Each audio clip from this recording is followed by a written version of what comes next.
Teve um momento que eu sentei do lado assim, do lado dele, e fui falar de Jesus para ele. Fui falar do amor de Cristo para ele. Sabe o que ele fez, querido? Ele virou a mão assim, ó, pá! Me deu um tapão na cara na época.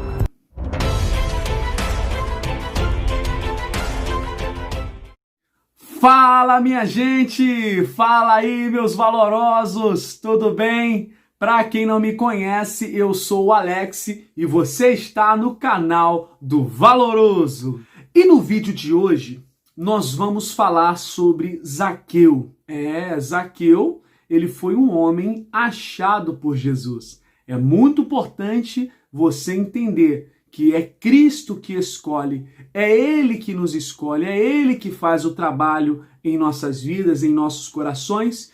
E quando eu li aqui o texto aqui em Lucas capítulo 19, que fala sobre a história de Zaqueu, tem muitas coisas aqui profundas que a gente vai aprender no dia de hoje, tá bom? Então eu vou começar aqui lendo com você o capítulo 19, no verso de número 1. Diz assim: E tendo Jesus entrado em Jericó, ele ia passando, e eis que havia ali um homem chamado Zaqueu, e este era o chefe dos publicanos, e era rico. É interessante também que aqui Lucas, ele faz questão de colocar a profissão desse homem, o que esse homem fazia, né? Ele era um publicano, e também ele faz questão aqui de colocar o status social, a classe social deste homem chamado Zaqueu. Tanto é que ele dizia que era um homem rico. É muito interessante, querido, para a gente poder ter uma interpretação aqui correta do texto, para a gente poder entender sobre a questão dos publicanos. Para quem não sabe, os publicanos, eles eram cobradores de impostos. É isso mesmo. Presta atenção, porque naquele tempo, quem imperava sobre os judeus, né? O império predominante naquele tempo era o Império Romano. Então, os romanos naquele tempo dominavam sobre os judeus. E o que os romanos fizeram? Taxavam os judeus. Os judeus, eles tinham que pagar impostos para Roma. Então, o que os romanos faziam? Pegava pessoas ali dentre os judeus para cobrarem impostos dos judeus, né? Então, o publicano, ele era um cobrador de impostos. Só que o publicano, muitas vezes, ele era muito mal visto, né? Eles tinham a fama de que cobravam impostos mais do que deviam. Muitos deles praticavam até mesmo extorsão, enriqueciam ilicitamente, eram considerados totalmente traidores da nação. Por quê? Justamente por isso também, por eles serem judeus e cobrarem impostos dos seus compatriotas ali, de trabalharem praticamente para o inimigo, né, para os romanos. Então, os publicanos, eles ficavam praticamente, em questão religiosa, em questão da fé, eles ficavam expostos à margem, eles eram muitas vezes marginalizados da fé. Os publicanos, eles eram impedidos de participar do templo e eles muitas vezes eram expulsos das sinagogas. Então, eles eram vistos como lixo praticamente, como uma escória. Os judeus, um judeu bem religioso, um fariseu da vida, ele olhava para um publicano e olhava de cara amarrada, entendeu? Via como um lixo, como uma escória. Então eles eram marginalizados. E o curioso disso tudo é que em Jerusalém havia mais ou menos 480 sinagogas em Jerusalém. Para quem não sabe, a sinagoga era um lugar, né, era um espaço que os judeus eles tinham para adorar a Deus, para a leitura da Torá, para a leitura das Escrituras. Era como se fossem as denominações nos dias de hoje, os templos, né, cristãos religiosos nos dias de hoje. Para você ter ideia, mesmo tendo 480 sinagogas naquele tempo, Jesus fala que o povo estava como que ovelha sem pastores. Então, faltava essa mensagem de transformação. faltava essa mensagem de mudança. E os publicanos, eles não eram alcançados. Ninguém chegava para o publicano, né? Clamava para eles uma mensagem de transformação, uma mensagem de arrependimento, de misericórdia, para que eles viessem a ser transformados. Muitas das vezes eles eram deixados de lado. Então, o problema se agrava mais ainda aqui, quando a gente lê o texto de Lucas 19, verso 2, que diz que Zaqueu, além de ele ser publicano, ele era o chefe dos publicanos, ele comandava os publicanos. Então, se os publicanos eram mal vistos, quem dirá então o chefe, né, dos publicanos? É interessante que, apesar de Zaqueu ser um homem materialmente rico, vestir naquele tempo as melhores roupas, ter servos ali à sua disposição, andar de carruagem para cima e para baixo, andar adornado com muitas joias preciosas, apesar de ele ter tudo em volta dele, olha só o que vai acontecer no verso de número 3. E procurava ver quem era Jesus, e não podia por causa da multidão, pois era de pequena estatura. O que faz um homem que tem tudo materialmente, não é? O que faz um homem que aparentemente ali tinha tudo? O que faz um homem desse ir ver Jesus? Porque até então a fama de Jesus percorria, né? Como aquele que fazia milagres, como aquele que tinha uma mensagem poderosa de perdão, uma mensagem poderosa de transformação. O que leva Zaqueu a sair de sua casa para poder ir ver Jesus? Ele apenas queria ver, presta atenção porque o texto é claro. Ele queria ver Jesus. E aí a primeira coisa que ele se depara quando, né, ao querer ver Jesus, é com uma multidão. Aparentemente, ele vê um obstáculo na sua frente.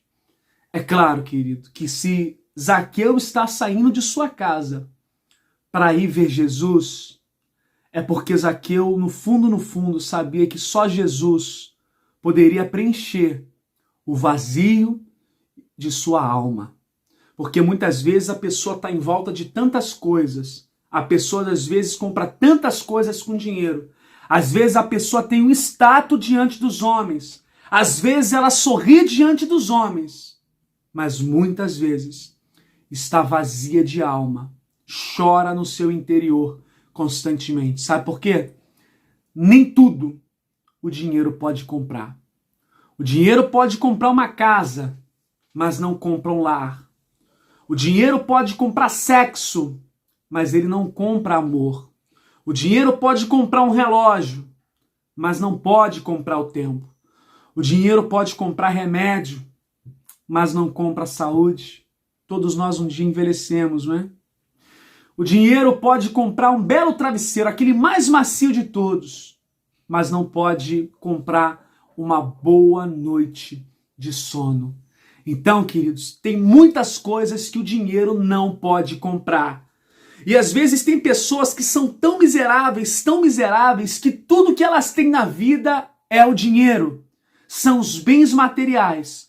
Se tirar os bens materiais da vida dela, não resta nada.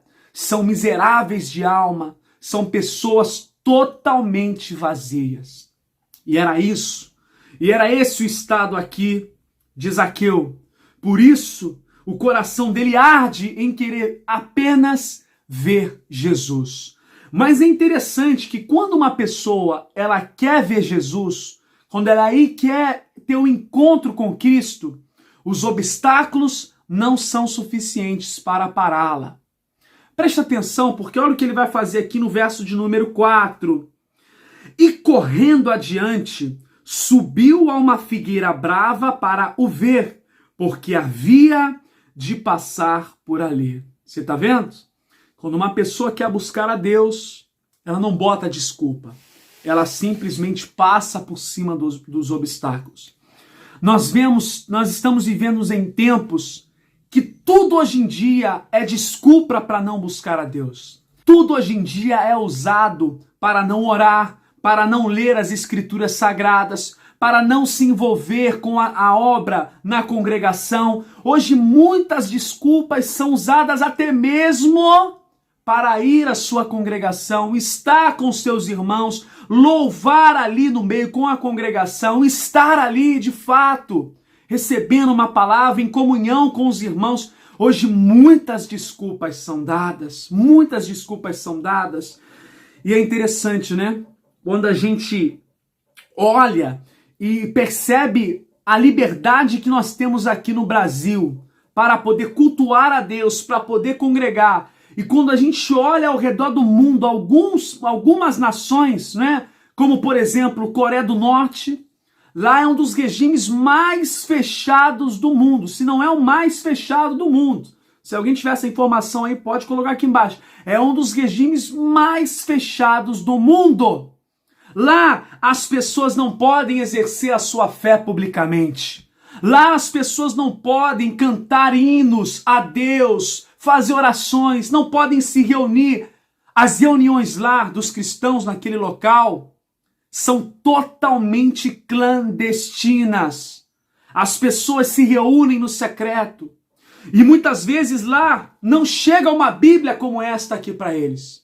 Às vezes tem relatos que chega apenas uma página, apenas um capítulo das Escrituras Sagradas.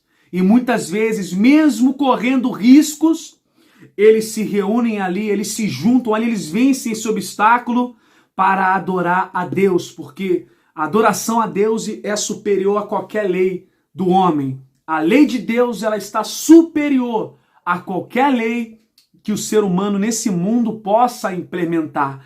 E mesmo assim eles estão lá adorando a Deus, buscando a Deus. E aqui no Brasil, a liberdade tamanha que a gente tem, muitas vezes a gente não aproveita e coloca obstáculos. E lugares, amados, aonde suas congregações são quilômetros e mais quilômetros de distância. Lugares talvez pela África, onde as pessoas não têm uma condução e que vão muitas vezes correndo para o culto, correm quilômetros para estar junto a uma congregação. Será que você tem agradecido a Deus pela tua congregação? Eu estou falando se é uma congregação séria, se é uma congregação que prega a palavra de Deus. Tem congregação, tem sinagoga que é do diabo. Tem congregações que em vez de te ensinar o evangelho de Cristo, te conduz ao erro, te conduz à perdição, tá? Então a gente precisa fazer aqui nesse vídeo essa divisão. Então o que ele faz? Ele sobe numa árvore chamada sicômoro, era uma figueira brava de difícil escalada, e ali ele fica ali em cima. Vou botar uma foto aqui para você, tá? Então o Zaqueu, ele fica ali em cima. Presta atenção, acompanha comigo aqui no verso de número 5. E quando Jesus chegou àquele lugar, olhando para cima, viu-o e disse-lhe: Zaqueu, desce depressa, porque hoje me convém pousar em tua casa. Presta atenção, que coisa sensacional, amados. Que momento marcante. Por que é marcante? Uma multidão estava em volta de Jesus, amados. Quantos convites Jesus não recebeu? Jesus, vem pousar na minha casa. Vem estar aqui um dia comigo na minha casa. Quantos convites, quantas pessoas gritaram, quantas pessoas clamaram por Jesus para estarem em suas casas. Zaqueu não diz uma palavra. Zaqueu não abre a boca e não solta nenhuma palavra ali diante dos homens. Mas existe um clamor que às vezes não sai dos nossos lábios, mas ele sai do mais profundo do nosso coração. E Deus, querido, que vê tudo, é isso que ele quer. Às vezes a pessoa não clama com os lábios, mas clama com a alma. E Deus onisciente, onipotente, ele tem poder para ver o que a pessoa está clamando por dentro. E Jesus via tudo. Jesus via o clamor do vazio que Zaqueu sentia, da solidão. Jesus via naquele exato momento ali também o clamor por salvação, o clamor por mudança. Jesus sabia dentro do interior do Zaqueu que ele não queria mais viver daquele jeito, que ele não queria viver mais naquela condição. Então, queridos, é Jesus que nos acha.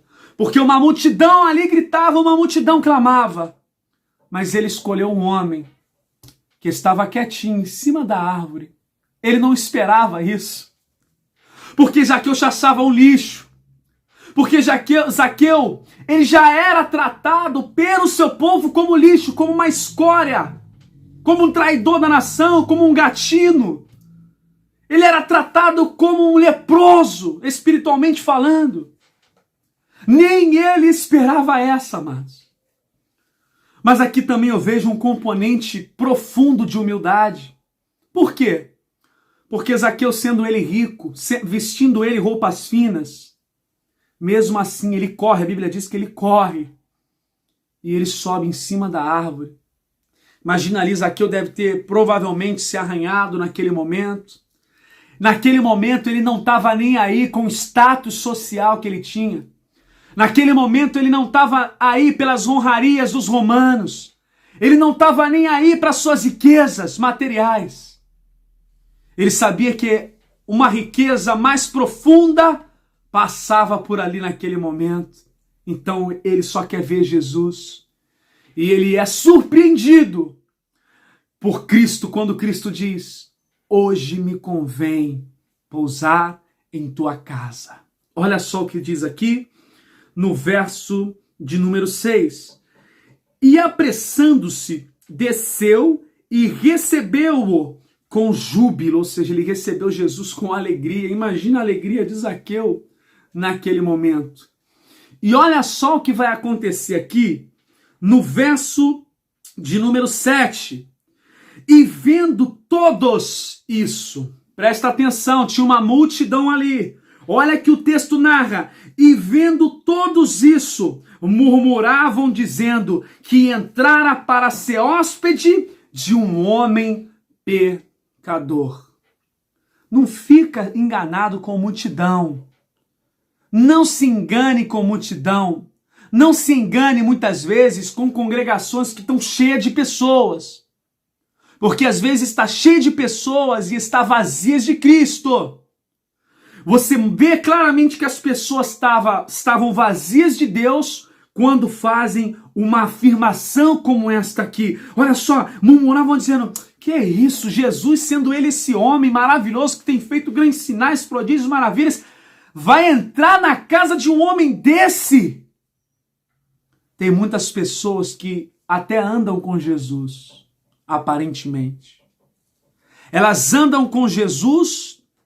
No corpo está parecendo que elas estão andando com Jesus.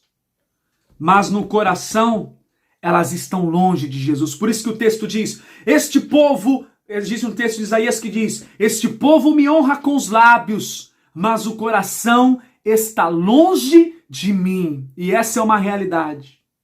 Ninguém ali para dizer, poxa, que bom, que maravilha, Jesus está indo na casa de Zaqueu, tomara que Zaqueu seja transformado. Tomara que Zaqueu mude de vida. Tomara que Zaqueu largue, né, essa vida que ele leva.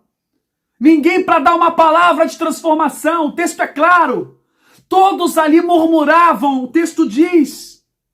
O povo está mais preocupado com o pecado de Zaqueu, com o arrependimento e a transformação que Jesus oferece a Zaqueu para os seus pecados. O que adianta só pregar sobre pecado, mas não pregar sobre o arrependimento do pecado? Não adianta só pregar sobre o inferno, se também não pregar sobre o céu. Nós temos que pregar tudo. Então nós precisamos pregar contra o pecado, mas também temos que pregar para que o pecador se arrependa dos seus pecados. E aí está todo mundo chateado, todo mundo murmurando. A verdade é a seguinte, querido. Jesus, ele transforma vidas que a gente, às vezes, menos espera. Eu tiro pelo um testemunho que eu tive dentro da minha própria parentela na época. Eu tinha 16 anos de idade. O meu irmão, Alan, se ele for assistir esse vídeo aí, um abraço, Alan. O meu irmão, na época, ele tinha 18 anos de idade. E meu irmão Alan, ele era rebelde em relação a Deus naquele tempo, sabe, queridos? Ele vivia xingando Deus o tempo para tudo quanto é lado, no quintal da casa, lá de casa, ele ficava gritando, né, xingando Deus e por aí vai.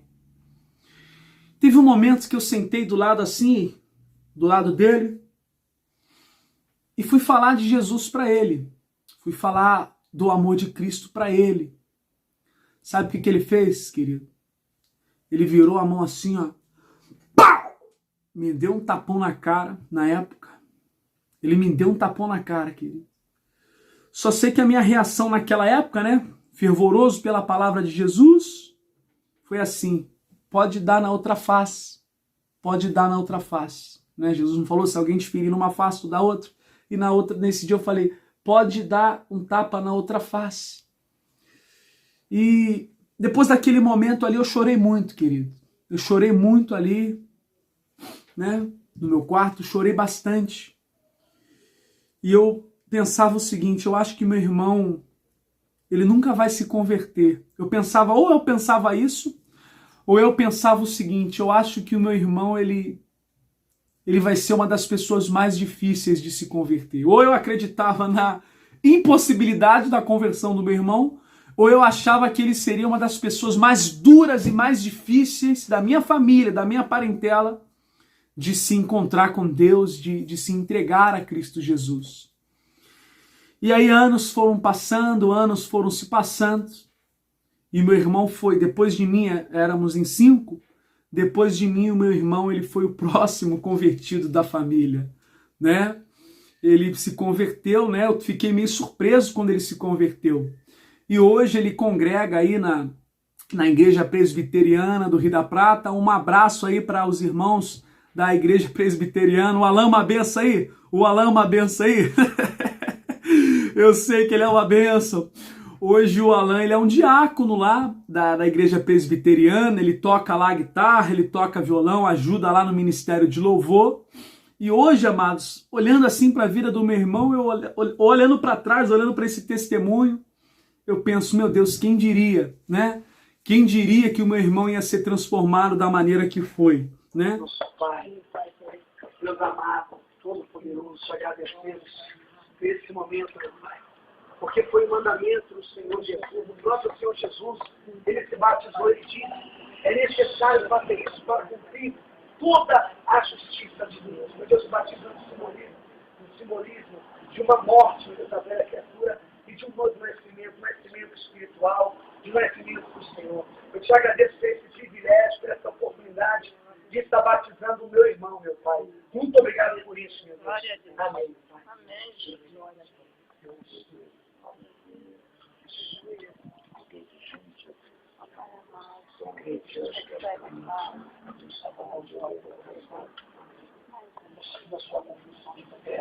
Eu, como ministro do Evangelho, te batizo em nome do Pai, do Filho e do Espírito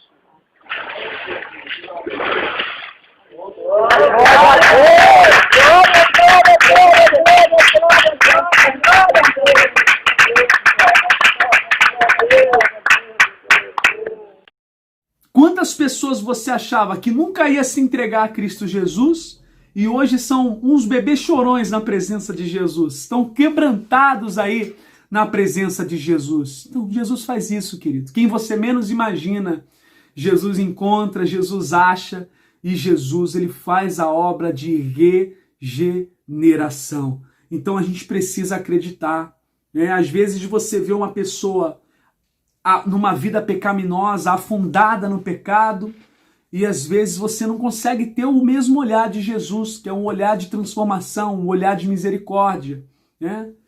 E aí quando você menos espera, você é surpreendido. Talvez tenha sido assim também na sua casa. Você olha para um parente teu, acha que ele é duro de coração, você talvez olhe e diz, poxa, acho que meu parente nunca vai se entregar a Jesus. Fique tranquilo, querido. Não deixe a oração, não deixe de orar, não deixe de interceder pelo teu parente, querido, que você vai ser aí surpreendido com a boa nova do Evangelho no coração aí do teu parente, tá bom? Então é isso aí, querido. Ó, o povo tá murmurando, Olha só o que vai acontecer aqui no verso de número 8. Olha só. E levantando-se Zaqueu, disse ao Senhor, Senhor, Eis que dou aos pobres metade dos meus bens. Se em alguma coisa eu tenho defraudado alguém, eu vou restituir 4 vezes mais. Presta atenção, porque logo no versículo 8, você já começa a ver a transformação gradativa na vida de Zaqueu. Você já começa a ver aqui uma transformação. É interessante que esses dias eu vi um post ateísta, né?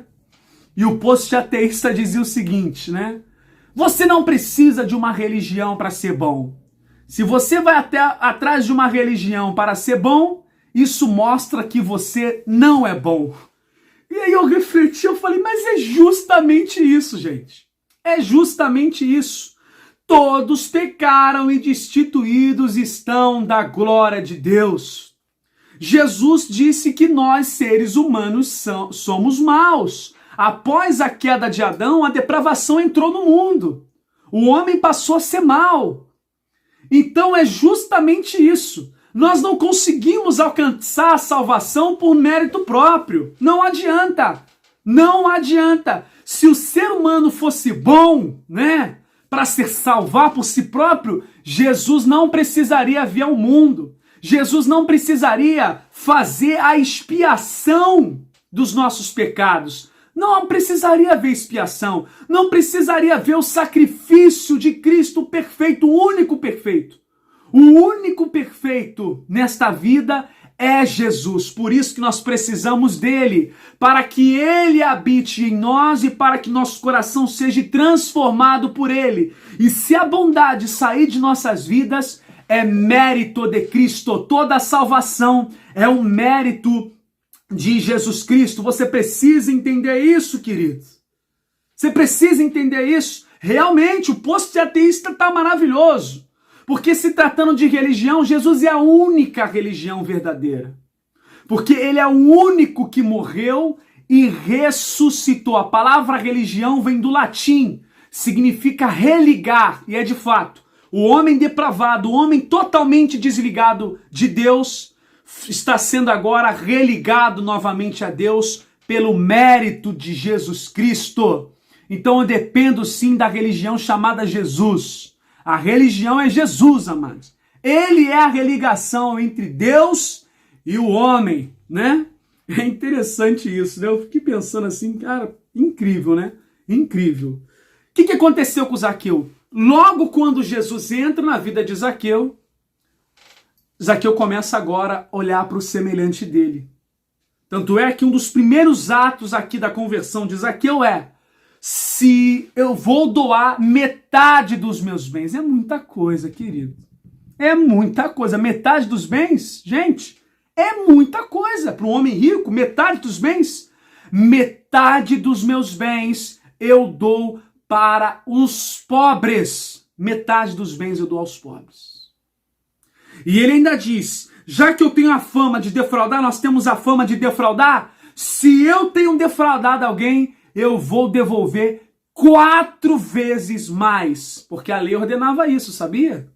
Se uma pessoa defraudasse alguém, ou roubasse, por exemplo, roubou um boi do teu vizinho. Se você fosse pego, meu amigo, o juiz daquele tempo te obrigava a pagar 4 vezes mais. Roubou um boi? Dá agora 4 bois para aquele que você roubou. Ah, eu não tenho como pagar. Então você agora vira escravo até pagar pelos bois, pelo boi que você roubou. Tinha que fazer isso com os políticos aqui no Brasil, né? Político roubou, devolve 4 vezes mais. Pega tudo da conta dele e vai devolver 4 vezes mais. Mas não tem como devolver, não tem como devolver. Então agora vai ser obrigado a fazer trabalho forçado até pagar tudo que deve. Tinha que ser assim hoje em dia, né? Eu tenho certeza que esse país, né, nosso seria um país totalmente diferente aí. Então você repara, né? Não tá, o que eu vou falar agora, queridos, presta atenção, não está explicitamente na Bíblia. É uma conjectura que eu estou fazendo aqui para que você entenda. É uma forma didática de eu te ensinar. Reparou, a cruz ele é assim, certo?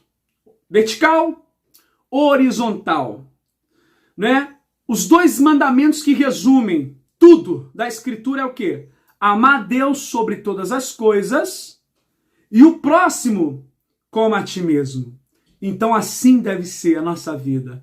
Amar a Deus. Zaqueu, primeiro ele foi até Jesus, foi buscar Jesus acima de tudo. Naquela árvore ele subiu para ver Jesus, se humilhando ali naquele momento.